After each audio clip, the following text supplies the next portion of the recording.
الله 12 شهرا 10 شهرا في كتاب الله يوم خلق السماوات والأرض منها 4 حرم ذلك الدين القيم فلا تظلموا فيهن أنفسكم وقاتلوا المشركين كافة كما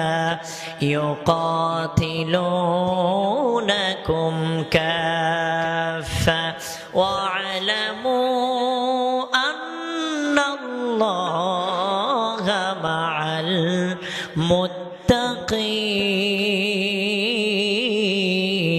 المتقين.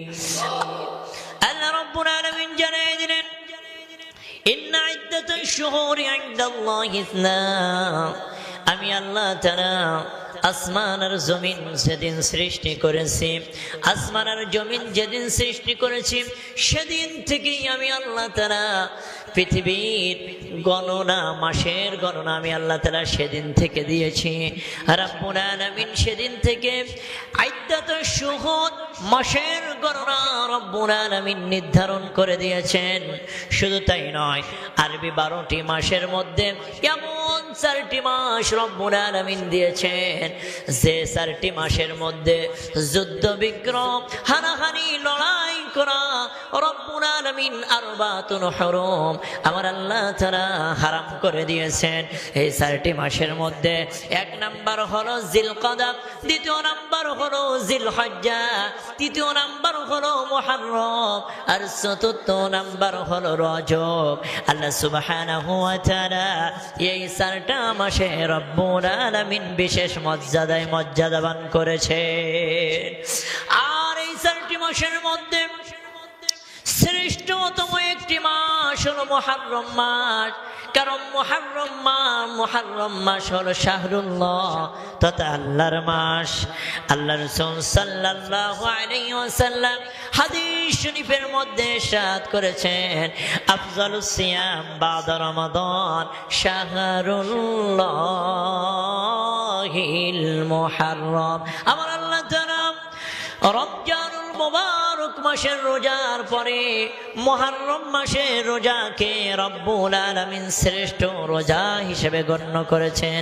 আমার ভাইরা, এই যে 10 মুহররম আশুরার দিনের রোজা এত বেশি ফজিলতপূর্ণ, এত বেশি ফজিলতপূর্ণ, আল্লাহর নবীজি হাদিস শরীফের মধ্যে ইরশাদ করেছেন, কোন ব্যক্তি যদি সিয়াম আশুরার দিনে রোজা রাখে, আল্লাহ রাসূল বললেন তোমরা আশুরার দিনে রোজা রাখো, ওয়া খালিফু ফীহিল ইয়াহুদা, আর ইহুদি নাসারাদের খেলাফ তোমরা এমন একটি কাজ করো, সেটি হলো তোমরা চাইলে ক্বাবলা ইয়াউমিন আও বাদা ইয়াউমিন, তথা আশুরার দিনের আগের দিনটা চাইলে রোজা রাখতে পারো, আবার আশুরার দিনের পরের দিনটাকে তোমরা রোজা রাখতে পারো।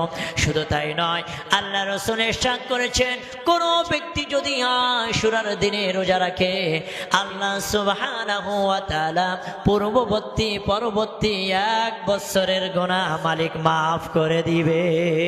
শুধু তাই নয়, আমার প্রাণের মুসলমান কিরাম, আশুরার দিনের এত বড় মর্যাদা, এত বড় ফজিলত, শুধু তাই নয়, আল্লাহ রাসূল সাল্লাল্লাহু আলাইহি ওয়াসাল্লাম ইরশাদ করেছেন, আল্লাহ সুবহানাহু ওয়া তাআলা পৃথিবীকে যেদিন সৃষ্টি করেছিলেন, যেদিন শুরু করেছিলেন, ওই দিনটা আর কোনো দিন নয়, ওই দিনটাই ছিল 10 মুহররম আশুরার দিনে। পৃথিবীর ইতিহাসে সর্বপ্রথম যেদিন বৃষ্টি বর্ষণ হয় আসমান থেকে, সেই দিনটা আর কোনো দিন নয়, পৃথিবীর জমিনে সেই দিনটাই হলো 10 মুহররম আশুরার দিন। শুধু তাই নয়, পৃথিবীর জমিনে সর্বপ্রথম যেদিন ভূমিকম্প হয়, এই দিনটা আর কোনো দিন নয়, এই দিন